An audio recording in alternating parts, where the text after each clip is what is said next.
Alhamdulillahirabbil alamin. Wassalatu wassalamu ala asrofil anbiya wal mursalin sayyidina wa maulana Muhammadin wa ala alihi washabihi ajmain, amma ba'du. Yang saya hormati Ketua Masjid Nurul Haq bersama dengan staf dan pengurus-pengurusnya dan seluruh jemaah yang hadir pada sholat subuh ini. Pertama-tama tentu kita panjatkan puji syukur kita kepada Allah Subhanahu wa taala atas segala nikmat-nikmat yang telah diberikan kepada kita semua.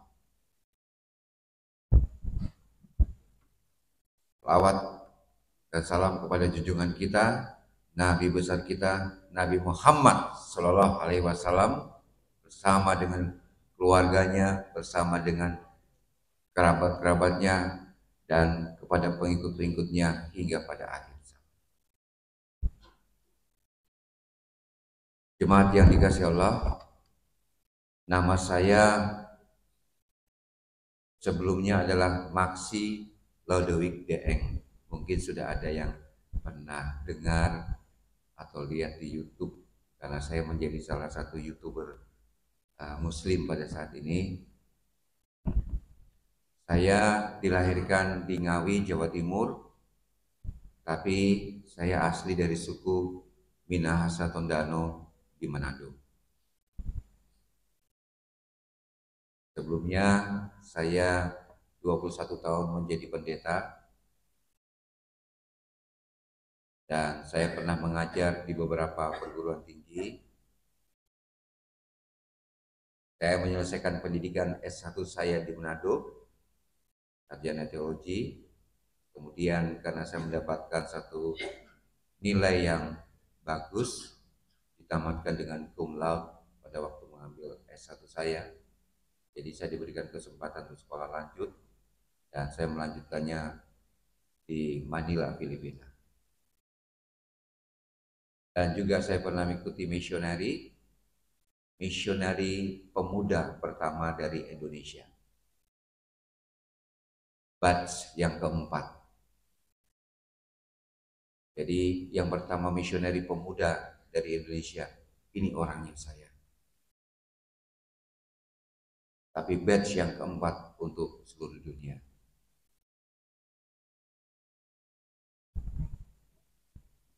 Sebelumnya saya mempunyai keluarga. Anak saya semuanya ada 6. Yang pertama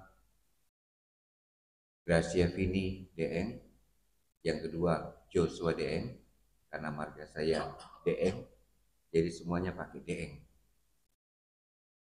Itu salah satu budaya dari Minahasa. Kita orang Minahasa punya. Yang pertama sudah selesai menyelesaikan pendidikannya sebagai seorang dokter umum. Yang kedua juga sudah selesai menyelesaikan pendidikannya sebagai seorang sarjana hukum.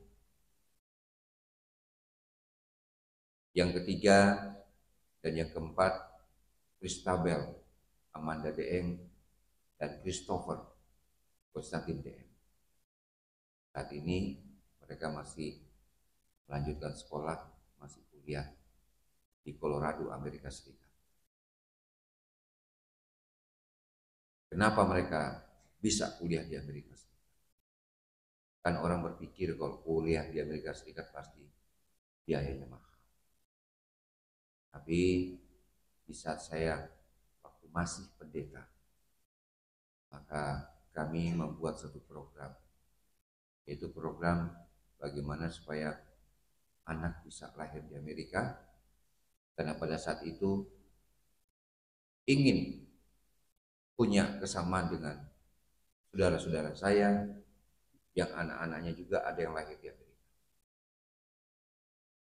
Dan kami planningkan di saat istri waktu itu hamil, jalan 8 bulan, kami seolah-olah diundang ke Amerika untuk membuat seminar. Dan setelah di sana, pulangnya menunggu sampai istri melahirkan. Dan program itu kami buat 2 kali. Itulah sebabnya siapapun anak yang lahir di Amerika, maka mereka itu mendapatkan hak istimewa sebagai warga negara Amerika yang disebut citizen by birth, mendapat kewarganegaraan karena lahir di tanah Amerika. Itulah sebabnya kedua anak saya, putri dan putra yang di Amerika, sampai sekarang ini mereka sementara melanjutkan pendidikan di Colorado, Amerika. Dan yang kelima dan yang keenam saat ini sementara tinggal bersama dengan saya. Dan alhamdulillah kedua putra saya yang ada di Jakarta ini kebetulan baru mereka yang Islam. Jadi saya didik untuk menjadi seorang muslim yang tangguh. Gak boleh kalah pada saudara-saudaranya yang belum muslim. Alhamdulillah mereka juga punya prestasi dalam pendidikan. Agama nomor satu, tapi untuk pendidikan-pendidikan yang lain kita tidak boleh kalah. Saat ini kakak adik ini menjadi atlet nasional. Dan mereka sering mendapatkan juara dalam kejuaraan cabang olahraga bela diri karate. Bapak-bapak dan hadirin sekalian yang dirahmati Allah, kenapa sampai saya bisa masuk Islam? Di saat posisi sebagai seorang pendeta yang sudah senior, punya gaji, punya tunjangan rumah tiap tahun,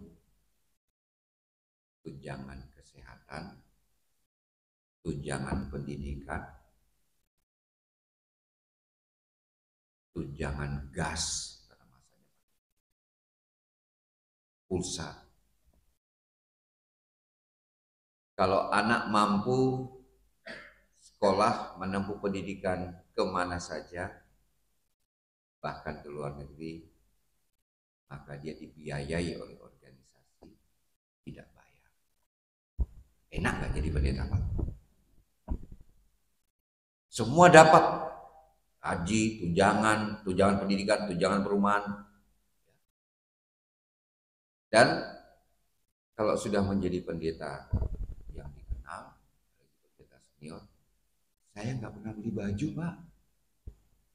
Anggota jemaat saya itu hafal, cerdas, mereka tahu ini nomor ukuran baju pendetanya nomor berapa. Tapi kalau jas harus diukur. Sepatu mereka bisa tebak.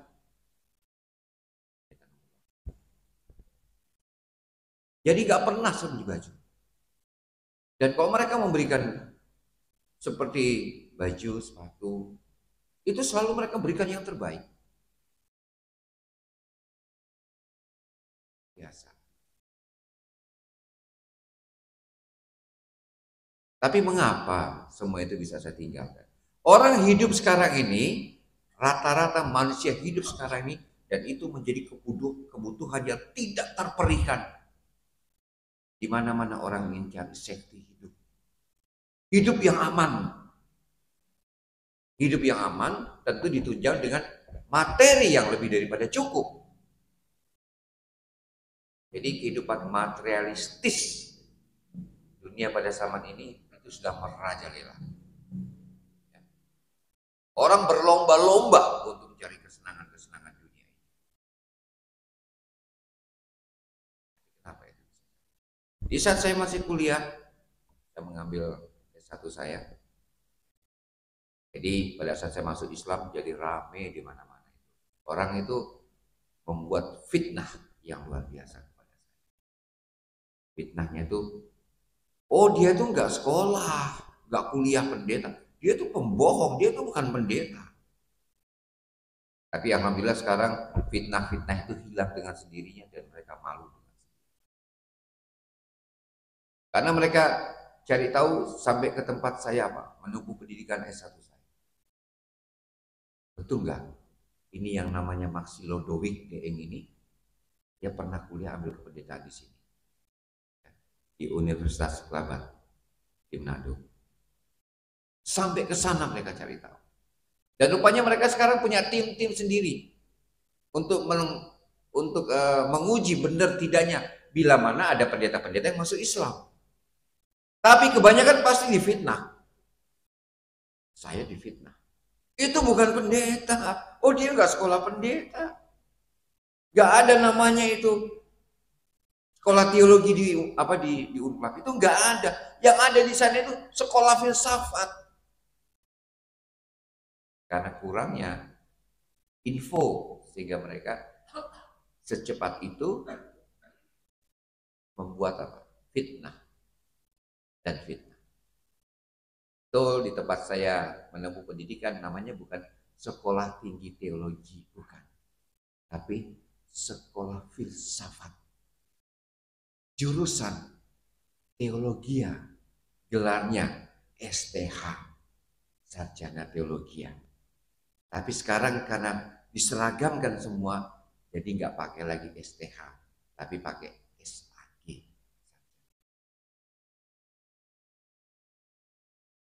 Tapi kalau saya sendiri, saya nggak mau pakai SAG.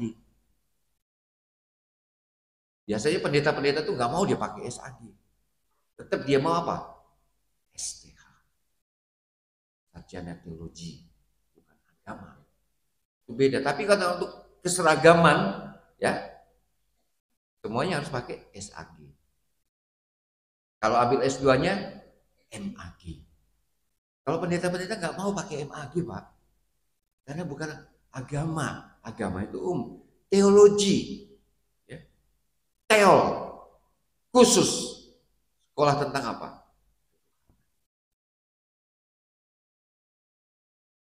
Nah, saya sampai dites, dicari tahu di mana saya dulu kuliah.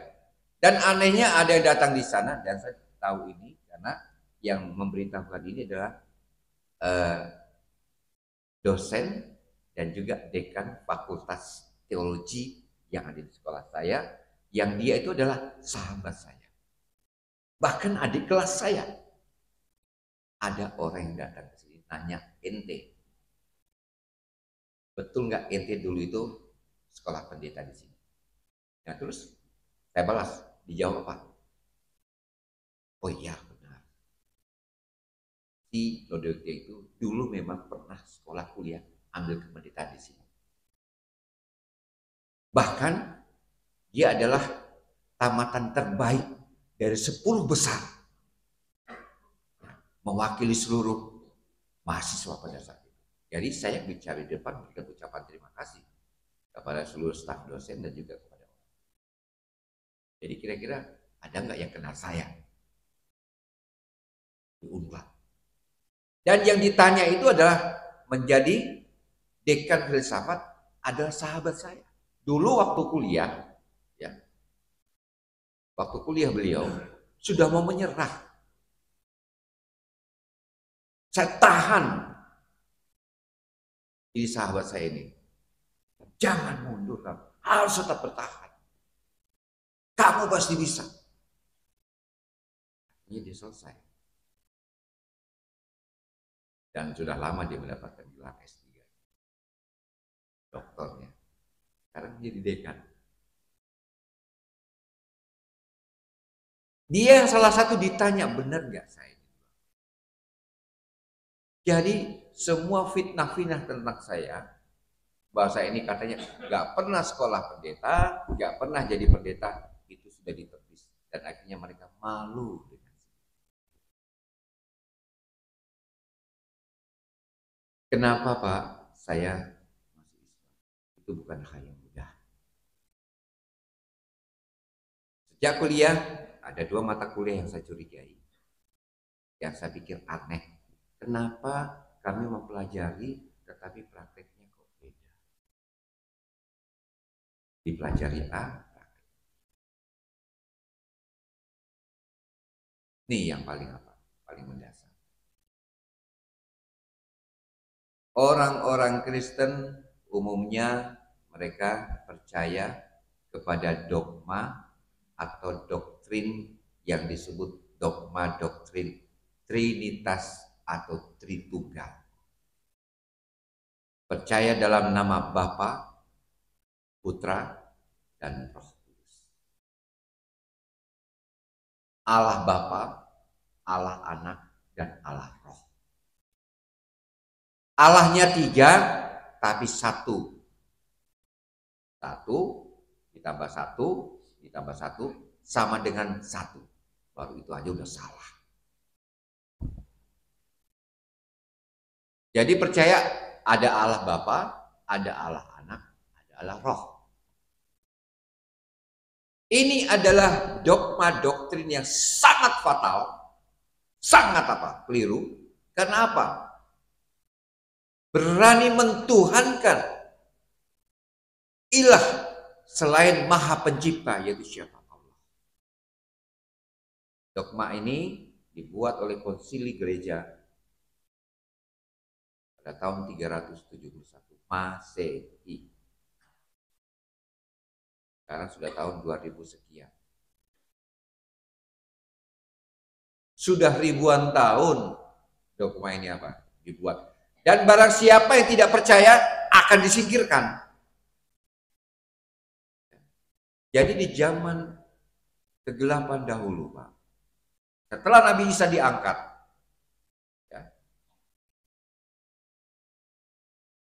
politik dan agama menjadi satu pada saat itu. Dunia pada saat itu berada di bawah kekuasaan Romawi.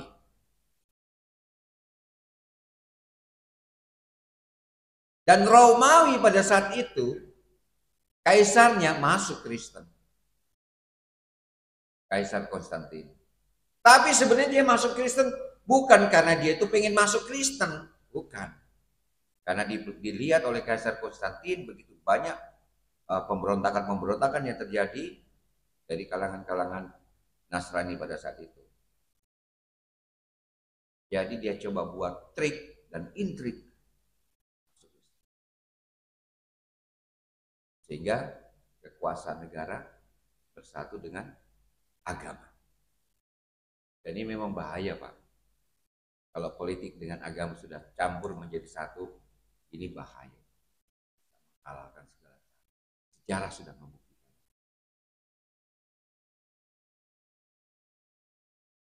Dan pada tahun 325 dibuatlah konsili Nisea. Baru dua, Allah Bapa. Tahun 371 konsili kembali memutuskan Allah Bapa, Allah Putra, dan Allah Roh. Dan itu berjalan sudah ribuan tahun sampai sekarang. Makanya kakek saya, kakeknya kakek saya, dan seterusnya itu mereka tahunya mereka agama Nasrani yang percaya tentang dogma Trinitas atau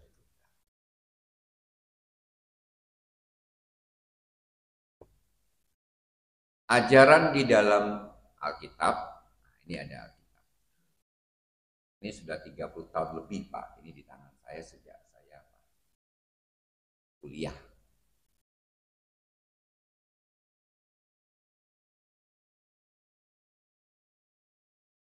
Alkitab mengajarkan hukum Tuhan. Kalau di dalam kitab Perjanjian Lama disebut hukum Torah. Jadi sebenarnya ini jangan sampai kita sama ya. Orang Yahudi dan orang Nasrani itu agamanya beda loh, Pak. Ya, sama ya. Kalau orang Yahudi mereka percaya kepada Torah, kitab Musa, yang disebut 10 hukum.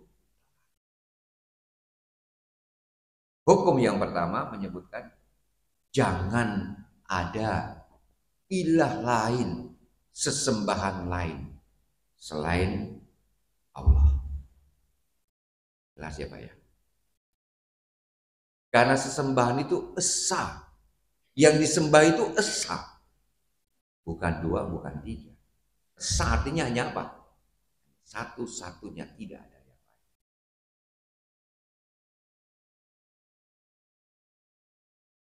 Dan kita kembali kepada apa? Orang Kristen. Orang Kristen percaya Yesus sebagai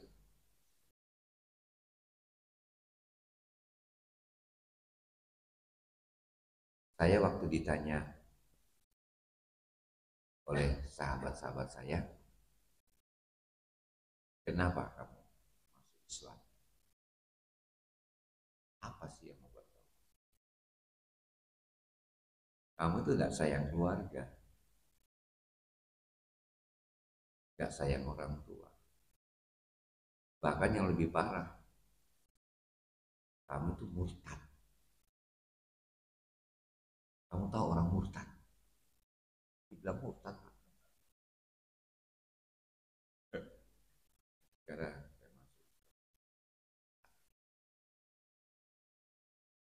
lalu saya jawab apa? Saya itu bukan pindah agama. Nah, jangan salah sangka ya. Jangan sampai salah pengertian. Saya enggak pindah agama. Saya bukan masuk Islam. Saya mencintai Yesus. Bahkan sampai saat ini, waktu itu saya ngomong. Sampai saat ini, begitu besarnya cinta saya kepada Yesus. Loh, mana kamu gak masuk Islam loh? Kamu sekarang sudah masuk Islam, semua orang sudah tahu bahwa kamu sudah Islam. Gini loh, ayo. Kita lihat apa yang diajarkan oleh Yesus. Kita lihat apa yang diajarkan oleh Yesus. Sebenarnya nggak boleh hanya ngomong Yesus, Yesus Kristus. Karena itu diambil dari bahasa-bahasa Hebrew atau bahasa Ibrania, Jehosia, Hamasya. Kalau dari bahasa Yunania, Jehos Christos. Kalau bahasa Inggrisnya, Jesus Christ. Di Indonesia kan Yesus Kristus. Kalau bagi kita menyebutnya Nabi Isa Al-Masih alaihissalam.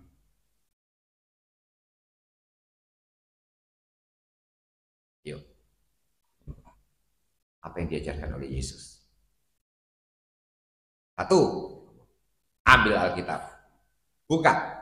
Oh, yang ayat ini saya hafal ya, nggak perlu ya. Tapi kalau seluruh kita nggak ada pendeta yang hafal semua. Karena seringkali 5 tahun ada yang berubah-berubah.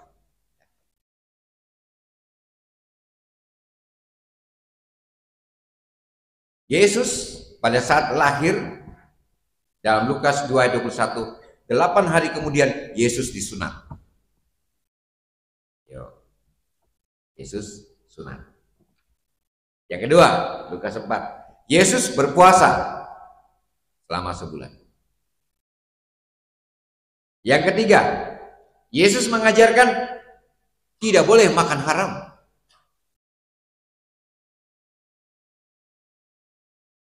Yang keempat, di zamannya Yesus mengajarkan kalau orang meninggal, maka orang itu harus dibersihkan, dimandikan, diberikan wewangi-wewangian, lalu dikafani.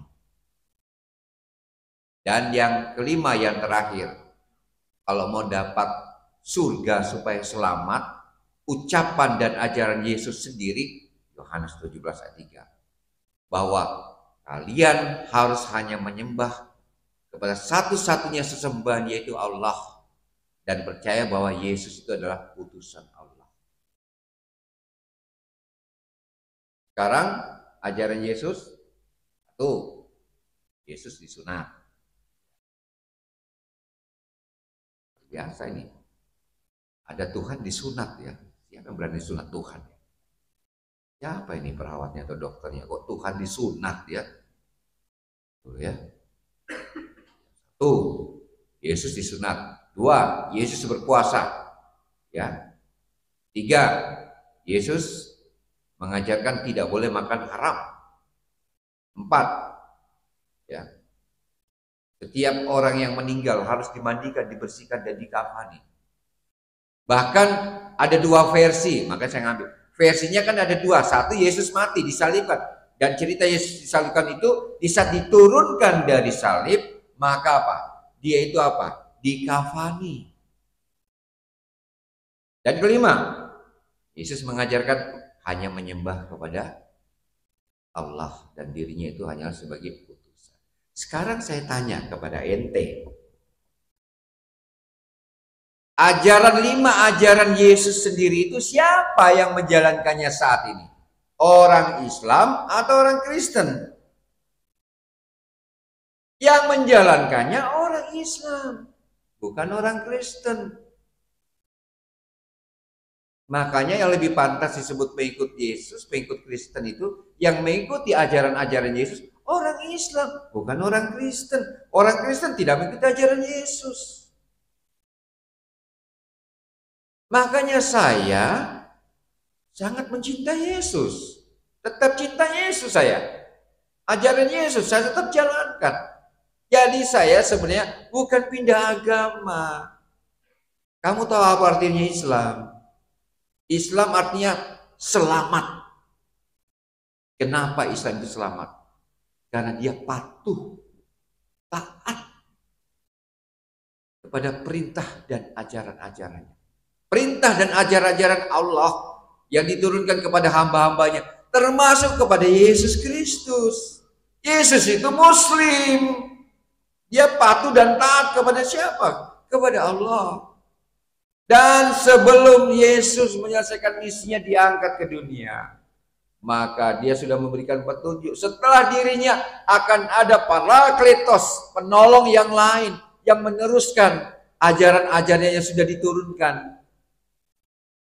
Dan ditutup oleh hamba Allah yang terakhir.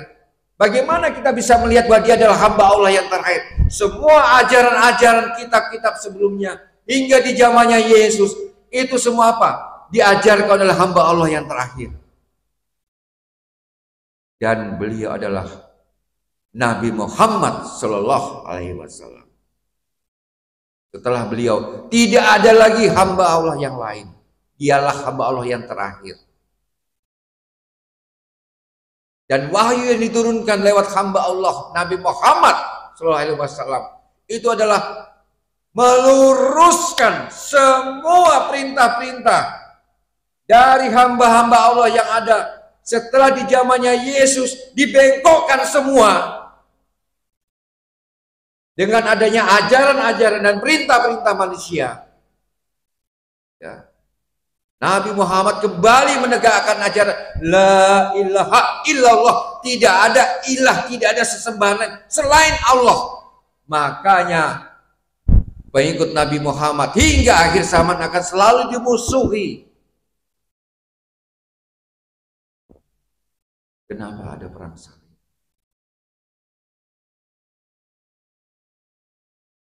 Islam agama yang indah, agama damai. Tidak pernah Islam itu mau menyerang. No, sekarang Palestina benar-benar mau ditiadakan. Anak-anak dibunuh dengan begitu kejamnya. Apa ada PBB? Di mana PBB? Bohong semua.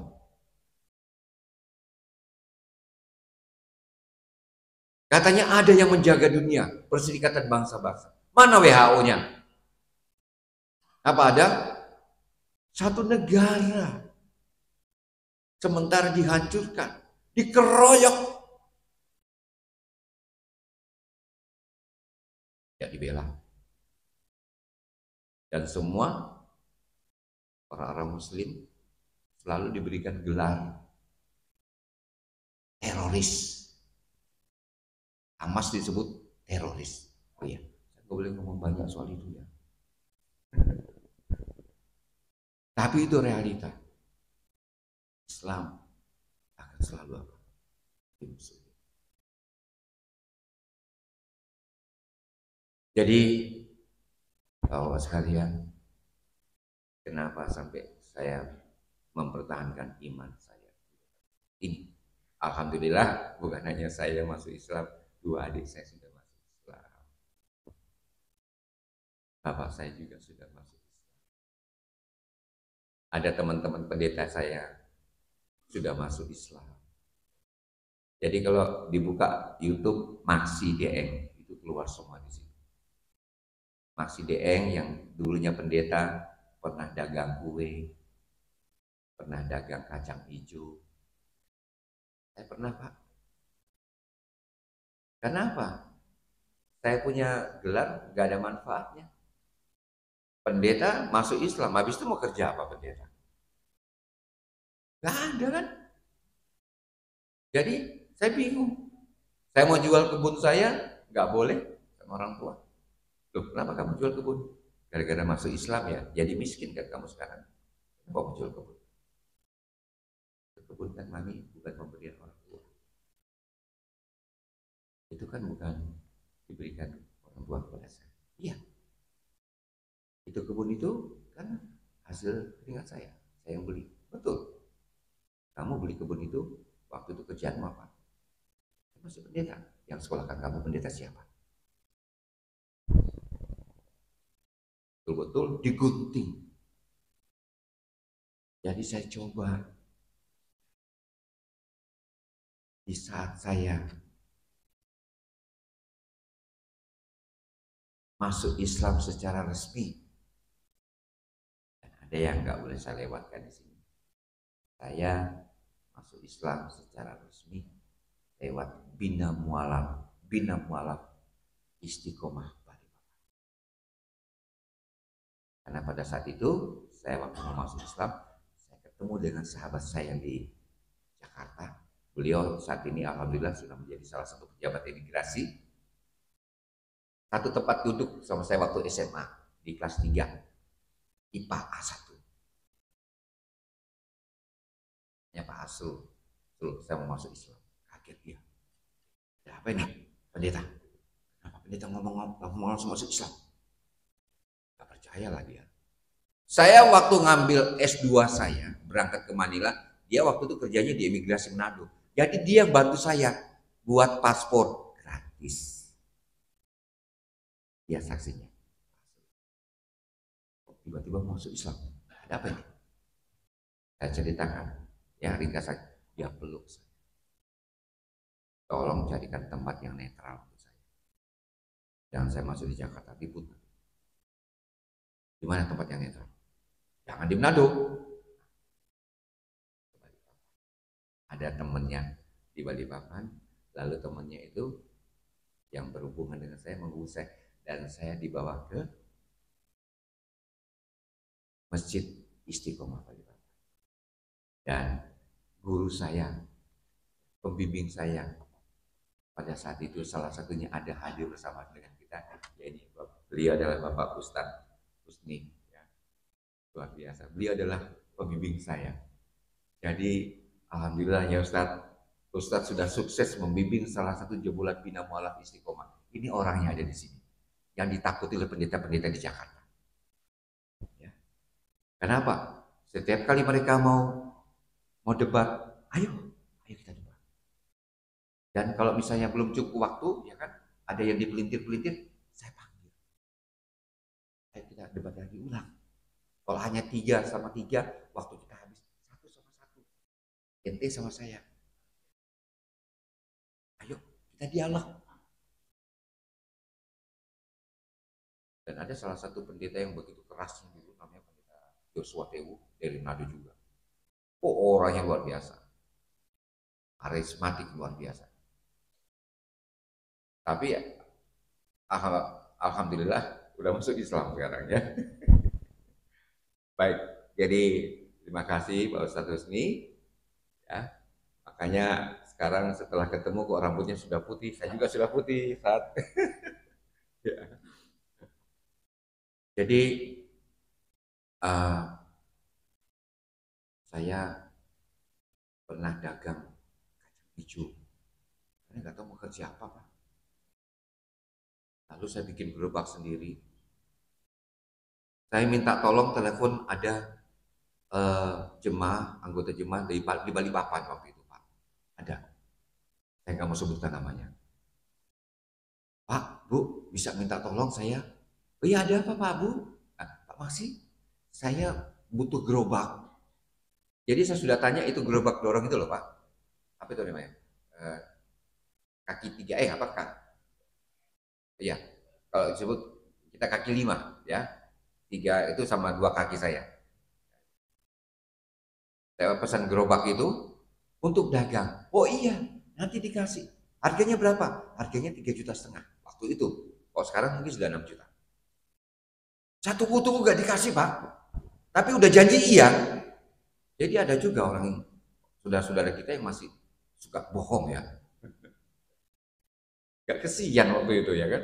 Tapi saya tidak marah kepada mereka karena itu diizinkan Allah supaya saya apa? Lebih tangguh. Gak boleh gampang menyerah. Saya bikin gerobak sendiri. Saya nggak tahu gergaji, motong-motong. Saya lihat caranya gimana motong ya kan. Jadi gerobak itu. Lalu saya ngambil motor kredit. Dan saya cari tempat di Jakarta. Harus muter, cari apa? Lapak namanya. Dapat dari tempat satu kantor dan tempatnya cukup strategis. Jadi setelah sholat subuh, saya sudah di situ, sudah matang kacang hijaunya. Jadi Pak, ini pendeta S2, akhirnya pernah jualan kacang hijau, pakai handuk kecil, pakai topi, tapi harus bersih bajunya. Jadi rahasia supaya orang suka membeli itu harus kelihatan apa? Bersih. Kalau perlu wangi orang jualannya, ya kan? Tempatnya juga bersih. Saya jual kacang hijau di situ. Masih pagi setelah sholat subuh saya bawa ke situ, ya itu nggak sampai 1 jam habis dagangan saya. Karena dilihat yang jualannya bersih, tempatnya bersih, kelihatan dan enak, ya kan? Jadi 1 jam habis. Karena yang beli bukan hanya satu, Pak pesen 5, Pak pesen 6, Pak pesen 3. Pak tolong ya, segera dibuatkan 10 ya. Habis Pak dagangan saya. Habis itu saya dagang kue. Habis dagang kacang hijau, dagang kue. Muter-muter. Nah, coba seorang master S2 tamatan luar negeri dagang kue. Nah, ya. Sudah mulai bagus ini Pak Ustadz. Saya beli obat, motor saya parkir. Saya balik, hilang motornya.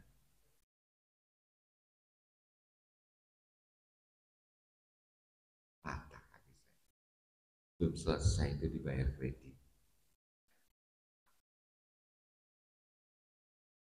Tapi delalanya alhamdulillah.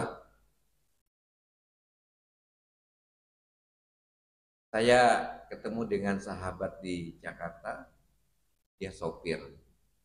Lalu dia ngomong, Pak Bu bisa bawa mobil? Bisa. Mobil. Oh iya saya bisa. Oh kenapa saya gak ingat ya saya bisa bawa mobil? Ayo kita ke rental, ada rental tempat-tempat saya. Ya, Bapak pasti akan diterima di situ. Ternyata yang punya rental orang Kristen. Tapi tadinya nggak tahu dia. Lalu saya dites di rental itu.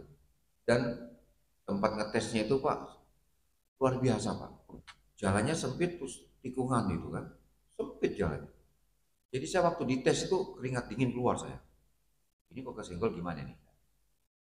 Maju, mundur, putar, balik, ya kan? Ah, lulus. Seminggu kemudian saya bawa, ternyata memang bagus. Jakarta. Lalu saya diberikan kepercayaan untuk menjemput orang-orang asing di bandara. Karena saya tidak berkomunikasi. Jadi saya hanya khusus menjemput tamu-tamu asing. Tidak lama kemudian, maka salah satu kantor di Jakarta menyewa 15 mobil di rental itu. Dan ternyata mereka butuh juga sopir. Minta rekomendasi siapa kira-kira yang boleh ditarik dari sopir di perusahaan. Saya yang diajukan dari 15 orang. Dan sampai sekarang saya menjadi sopir di kantor tersebut, yaitu di kantor BPJS Kesehatan.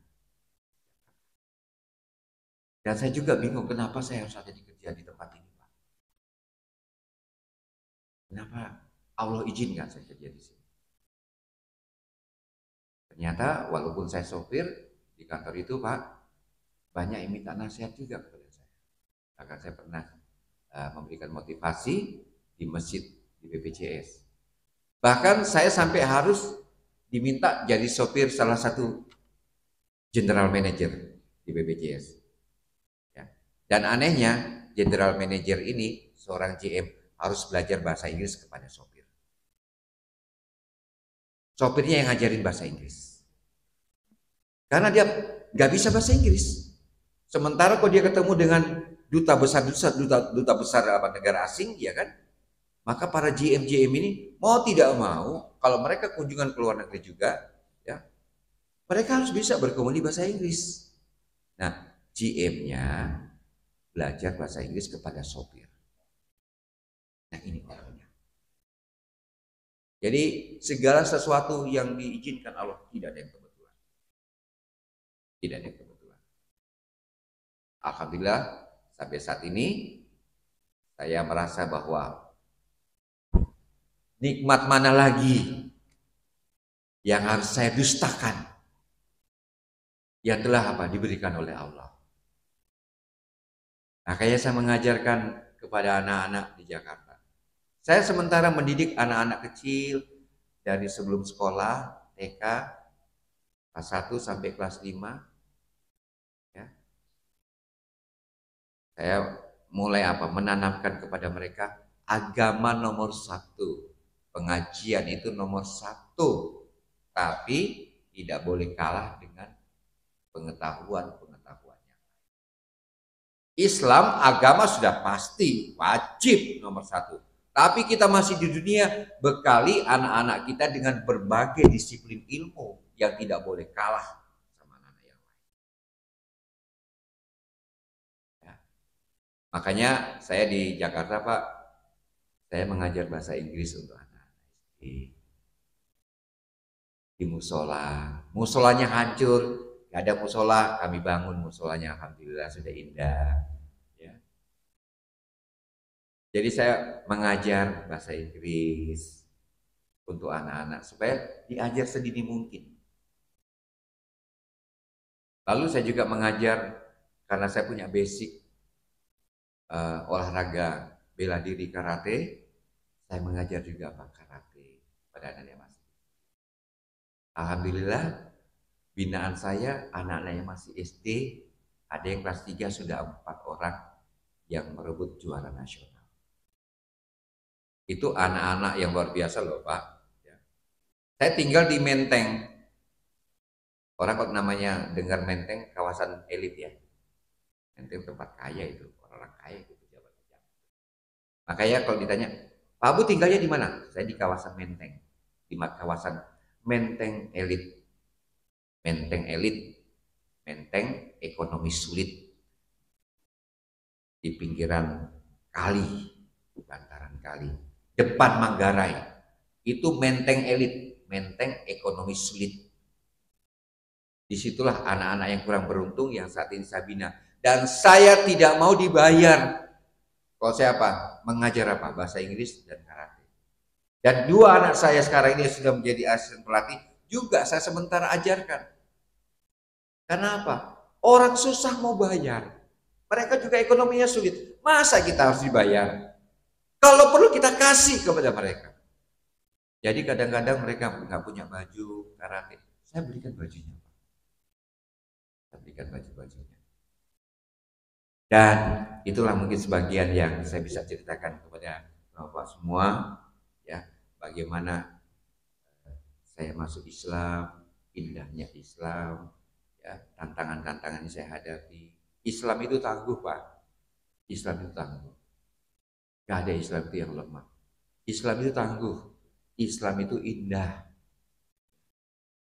Subhanallah, luar biasa. Doakan supaya saya tetap selalu istiqomah. Dan ada satu misi pribadi saya. 2 bulan lalu putri saya di Amerika datang. Putri saya di Amerika datang dan bujuk saya supaya balik. Karena pendeta senior yang ada di Amerika, di Colorado, yang dulunya adalah pendeta senior saya, sama-sama kami tugas di Papua, tugas di Biak dan keliling Papua. Dia sudah berpesan kalau dia pensiun nggak ada orang lain yang ganti. Pendeta Maksi DN yang harus ganti saya. Nah, mau jadi pendeta di Amerika itu impian dari semua pendeta. Kenapa? Oh, menjadi pendeta di Amerika, Pak. Gajinya dahsyat. Dibayar dolar. 15.000 dolar. Coba dirupiahkan berapa? Itu baru gajinya. 15.000 US dollar. Dirupiahkan sekarang. Kalau 1.000 sekarang ini sekitar 15 juta. 15 juta dikali 15. Itu baru gajinya. Lalu tunjangan-tunjangannya. Jadi pendeta enak, Pak. Hari lahir, hari pernikahan. Oh, anak lahir ini. Hari ulang tahun. Tiap minggu dikasih. Tiap pagi saja dia keliling berdoa di rumah tangga, keluarga. Keluarga pasti memberikan amplop dan uangnya itu pasti uang yang terbaik semua. Karena mereka tidak mau memberikan yang kusut-kusut uangnya untuk kepada hamba Tuhan. Coba, gajinya ratusan juta loh, Pak. Saya diminta untuk jadi pendeta di sana. Gantikan senior saya.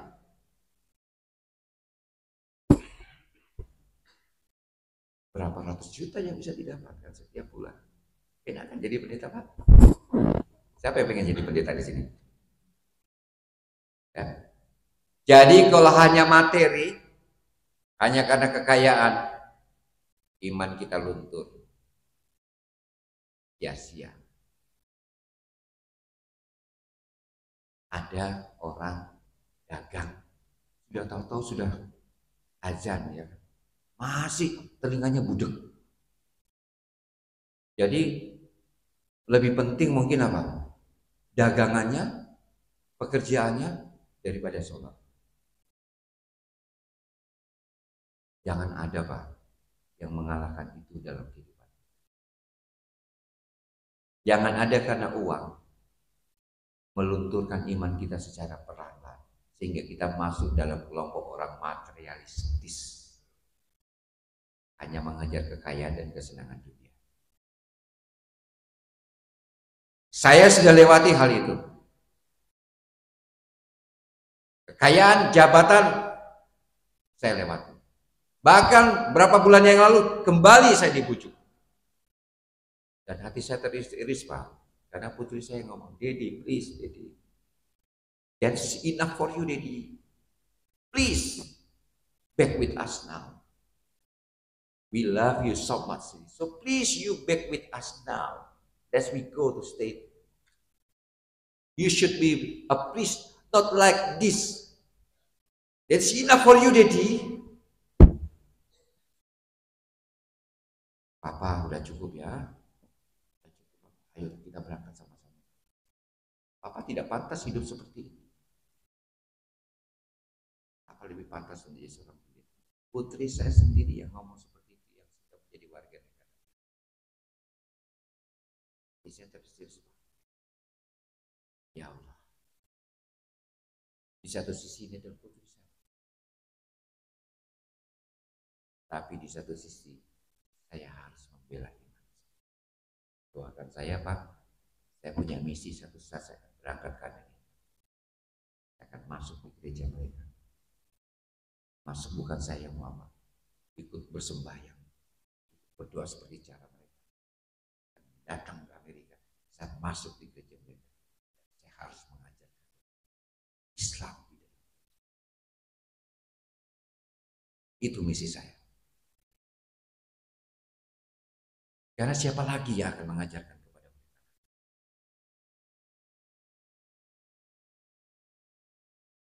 Saya pada saat datang ke Tondano di Manado, orang bertanya kepada saya, kenapa kamu masuk gereja? Saya masuk gereja, Pak. Tapi bukan saya sembahyang, bukan saya berdoa dengan caranya mereka. Saya masuk gereja karena saya melihat ibu saya. Ibu yang sudah apa? Mengandung selama 9 bulan dan melahirkan. Dia sedih, anaknya masuk Islam. Dipikir kami berpisah. Enggak, saya tetap datang di gereja. Tapi saya punya prinsip, punya iman yang sudah berbeda. Silakan kalian berdoa dengan cara Anda. Saya hanya datang duduk untuk melihat ibu saya, untuk silaturahmi dengan saudara-saudara saya. Tapi kami sudah punya apa? Dan anehnya, waktu mereka lihat saya masuk gereja, Pak, pendeta sudah bertobat. Puji Tuhan, pendetanya yang murtad sudah bertobat, katanya. Itu ribut di mana-mana lagi. Jadi kalau soal fitnah luar biasa mereka begitu cepat. Disuruh menyanyi, saya menyanyi di depan. Saya bisa main gitar. Dari remaja seseorang gitar, saya menyanyi. Ku mau cinta Yesus selamanya. Ku telah mati dan tinggalkan cara hidupku yang lama. Saya menyanyi lagu itu. Semuanya sia-sia. Kok dia menyanyi lagu ini ya? Ya itulah. Kita ini apa? Sia-sia kok kita tetap apa? Tidak meninggalkan ajaran yang salah dan keliru. Makan-makan, biasanya kalau di gereja itu habis ibadah makan-makan, Pak. Apalagi di tamu. Kalau saya kan pasti nggak boleh berkhotbah di depan kan, karena saya dianggap apa? Murtad. Jadi pada saat makan-makan, bebas. Kenapa masuk gereja? Saya mencintai kalian semua sebagai apa? Keluarga saya. Saya mencintai mama. Saya mencintai apa? Paman-paman saya. Ada di sini semua. Tapi kenapa Anda masuk gereja? Saya menjaga silaturahmi. Kalau begitu Anda sudah kembali dong masuk Kristen ya. Tunggu dulu. Baru saya jelaskan. Saya cinta Yesus. Saya mengasihi Yesus. Karena saya mengikuti ajaran Yesus. Ajaran Yesus apa? Yang saya sebutkan tadi yang 5. Yesus disunat. Yesus berpuasa. Lalu Yesus mengajarkan nggak boleh makan haram. Lalu di zaman Yesus orang yang meninggal harus dimandikan, dibersihkan, dikafani. Dan Yesus mengajarkan bahwa kalau ingin selamat hanya menyembah kepada Allah dan percaya bahwa Yesus hanya utusan Allah. Itu ajaran Yesus. Saya buka Alkitab. Alkitab ini lagi yang saya buka. Baca ini. Ayatnya saya suruh baca. Mereka sementara makan langsung berhenti makan. Ada yang ngomong, oh berarti kamu munafik ya. Tadi masuk gereja ternyata mengajarkan ini. Saya hanya ingin melihat saudara-saudara semua, ibu saya yang saya sangat sayangi.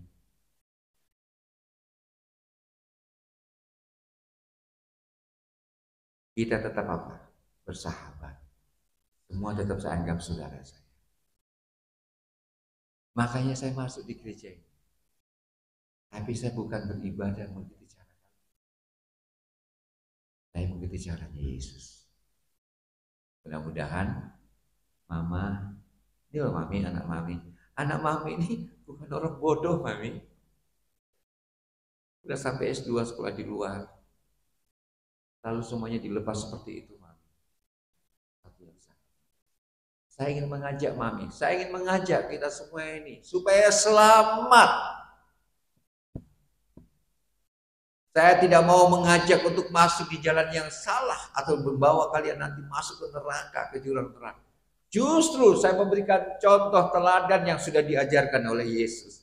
Kalau ingin selamat, ini loh jalan-jalan yang sudah ditinggalkan, jejak yang sudah ditinggalkan oleh Yesus. Dan disempurnakan oleh hamba Allah.